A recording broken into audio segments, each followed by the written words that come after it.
গল্প বলি, শুনুন, মন দিয়ে শুনবেন কিন্তু। তো একটা রাজামশাই প্রত্যেকদিনই একটা মন্দিরে যান। তো হ্যালো এভরিওয়ান, কেমন আছেন সবাই? আশা করছি সবাই খুব ভালো আছেন, আর আমিও খুব ভালো আছি। মৌসুমীর আরেকটি ব্লগে আপনাদের অনেক অনেক অনেক স্বাগত। তো আজকে হচ্ছে ঈদ। তো সবাইকে জানাই ঈদের অনেক অনেক অনেক শুভেচ্ছা। আর এখানে সকালবেলা উঠেই আমি সব কিছু কাজ সেরে নিয়েছি, তারপরে চলে এসেছি চা খেতে। কারণ ভীষণ শরীরটা খারাপ, তাই ভাবলাম একটু আদা দিয়ে, নুন দিয়ে, চিনি দিয়ে চা খাবো।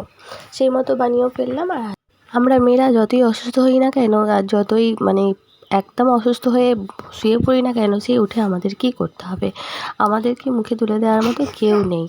আমাদেরকেই সবাইকে করে খাওয়াতে হবে। সবাই অসুস্থ শরীর নিয়ে আমাদেরকেই সব করতে হবে।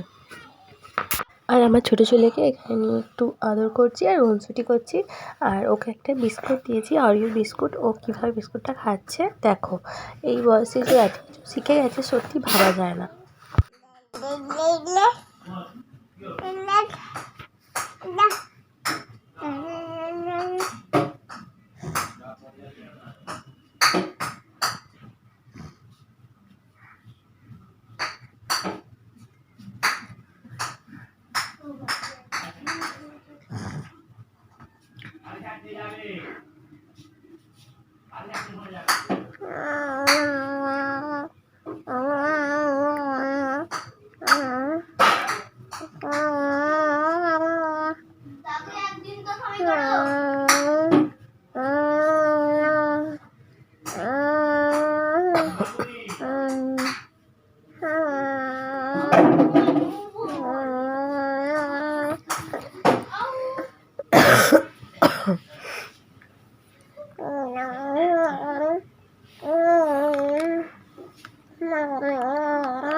আজ আপনাদের একটা গল্প শোনাচ্ছি, মন দিয়ে শুনবেন কিন্তু।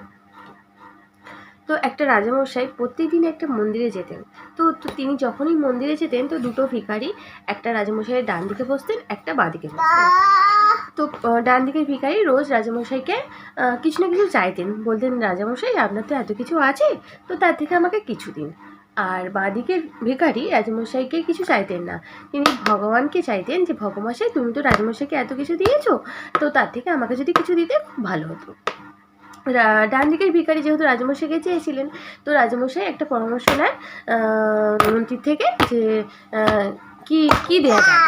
তখন মন্ত্রী রাজামশাইকে পরামর্শ দেন যে ডান দিকের ভিখারিকে একটা পায়েস দেওয়া হবে, তো তার ভিতরে লুকিয়ে একটা সোনার বল দিয়ে ওনাকে উপকার করা হবে।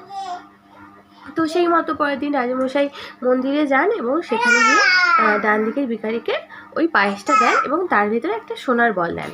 তো ডান দিকের ভিখারি তো পায়েস পেয়ে খুব খুশি, সেই রাজামশাইকে ধন্যবাদও জানায়। এবং ডান দিকের ভিখারিকে এসে বলে যে তুই তো ভগবানকে রোজ চাস, তো ভগবান কি হাত পা আছে, ভগবান তোকে এসে কিছু দিয়ে যাবে। তখন ডান দিকের ভিখারি পায়েস পেয়ে ভীষণ খুশি, সে তো পায়েসটা খায় এবং খুব খুশি হয়ে সে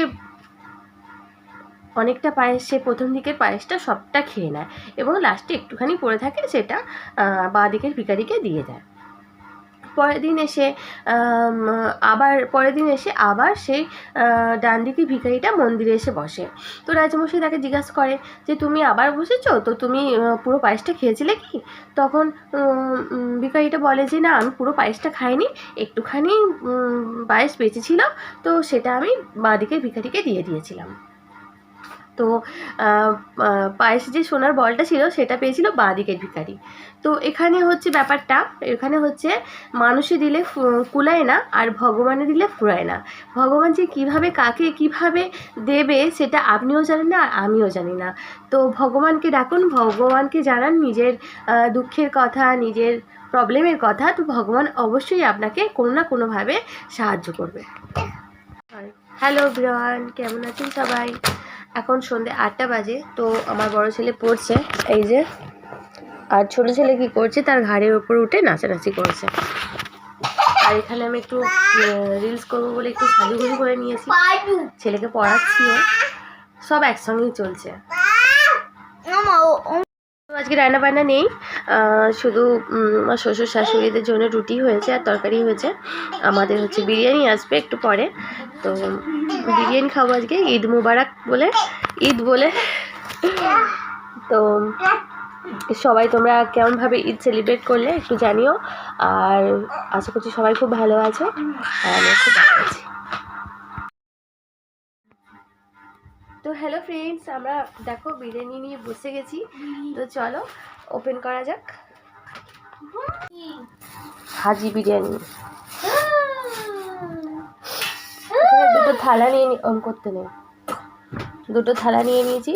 একটা হচ্ছে আমার ছেলের, একটা হচ্ছে আমার। তোমার হাজব্যান্ড খাবে না, বসো। এইটা হচ্ছে স্যালাড। তোমার হাজব্যান্ডের এক জায়গায় নিমন্ত্রণ আছে, তো ও বললো তোমরা খেয়ে নাও, আর আমরা গিয়ে আমার জন্য একটু রাখবে, আমি পরে গিয়ে খাবো। চলো, ছোট ছেলে এখন ঘুমাচ্ছে, তাই ভাবলাম এই সময় খেয়ে নিই। আমাদের আর একটা আছে, দুটো আছে মাত্র। ফেলে দিচ্ছি। দাঁড়া, না পারবি না,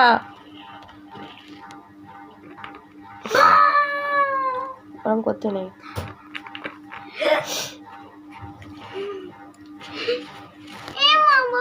এটা খাবি তুই? এটা লেগ পিস আছে। ওরম করছিস কেন? ভাই তো ঘুমাচ্ছে। ব্যাস, উঠে পড়েছে, আর কি হবে? আমার আর খাওয়া হবে? এটাতে লেগ পিস নেই।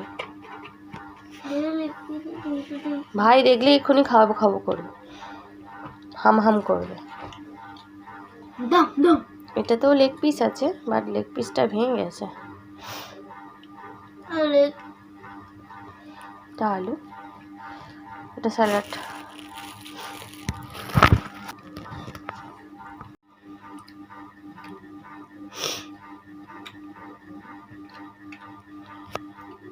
ভিডিওটা আর বাড়াচ্ছি না, ভিডিওটা এই পর্যন্তই। আবার আসছে এটা নতুন ব্লগ নিয়ে, ততক্ষণ পর্যন্ত সবাই সুস্থ থেকো, ভালো থেকো, টাটা, বাই বাই।